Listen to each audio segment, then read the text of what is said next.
ബജറ്റിൽ ജില്ലയ്ക്ക് ഇത്തവണയും കടുത്ത അവഗണന. റബ്ബർ, റെയിൽവേ, ടൂറിസം മേഖലകളിലെ വികസനം ഉറ്റുനോക്കിയ ജില്ലയ്ക്ക് പ്രതീക്ഷിച്ചിരുന്ന പ്രഖ്യാപനങ്ങളോ സഹായങ്ങളോ ലഭിച്ചില്ല.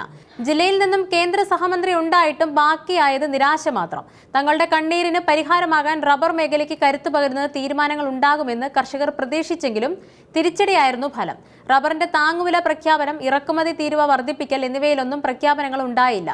എരുമേലി ഗ്രീൻഫീൽഡ് വിമാനത്താവളവും ബജറ്റിൽ പരിഗണിച്ചില്ല. ശബരി റെയിൽപാത സംബന്ധിച്ച് പരാമർശവുമില്ല. കോട്ടയത്ത് നിന്ന് കൂടുതൽ ട്രെയിനും കോട്ടയം റെയിൽവേ സ്റ്റേഷന്റെ വികസനവും മുൻവർഷങ്ങളിലേതുപോലെ പ്രതീക്ഷ മാത്രമായി. കോട്ടയം റെയിൽവേ സ്റ്റേഷനിൽ നിന്നും ട്രെയിൻ സർവീസുകൾ ആരംഭിക്കാൻ സാധിക്കുന്ന വിധത്തിൽ ടെർമിനൽ സ്റ്റേഷൻ ആക്കണമെന്നുള്ള ആവശ്യവും പരിഗണിച്ചില്ല.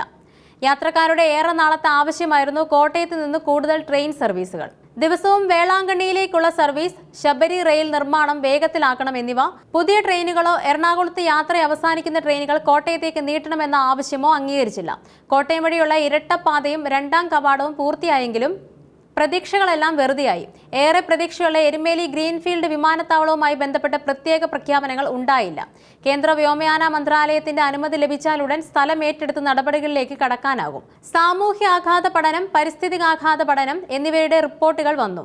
ഇതിന്റെ അടിസ്ഥാനത്തിലുള്ള പരിശോധനകൾ നടത്താനുള്ള നടപടികൾ ത്വരിതഗതിയിൽ നടക്കുകയാണ്. സ്ഥലം ഏറ്റെടുക്കലിന് ആദ്യമുണ്ടായിരുന്ന തടസ്സങ്ങളും നീങ്ങിയിരുന്നു. കേന്ദ്രത്തിന്റെ പരിഗണന ഉണ്ടായാൽ ആഗോള വിനോദസഞ്ചാര മേഖലയിൽ ജില്ലയുടെ മാറ്റേറുന്ന കുമരകം ഉൾപ്പെടുന്ന വിനോദസഞ്ചാര മേഖലയ്ക്കും നിരാശവാക്കിയായി.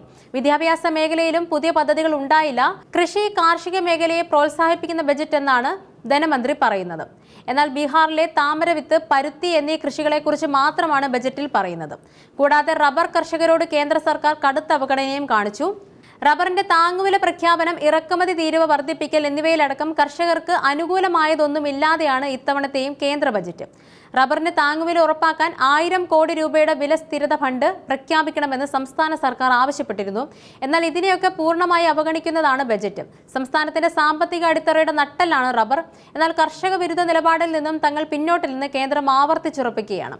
കേന്ദ്ര സർക്കാർ റബ്ബർ കർഷകരോട് കാണിക്കുന്ന നിഷേധാത്മക സമീപനമാണ് റബ്ബർ മേഖലയിലെ പ്രതിസന്ധികൾക്ക് അടിസ്ഥാനം. വർഷങ്ങളായി കർഷകർക്ക് ന്യായവില കിട്ടുന്നില്ല. അനിയന്ത്രിതമായ ഇറക്കുമതിയും സബ്സിഡി അനുവദിക്കാത്തതും കർഷകർക്ക് തിരിച്ചടിയാവുകയാണ്. കർഷകർ നിരന്തരം ഉന്നയിക്കുന്ന മിനിമം താങ്ങുവിലയും ഇത്തവണയും പ്രഖ്യാപിച്ചിട്ടില്ല.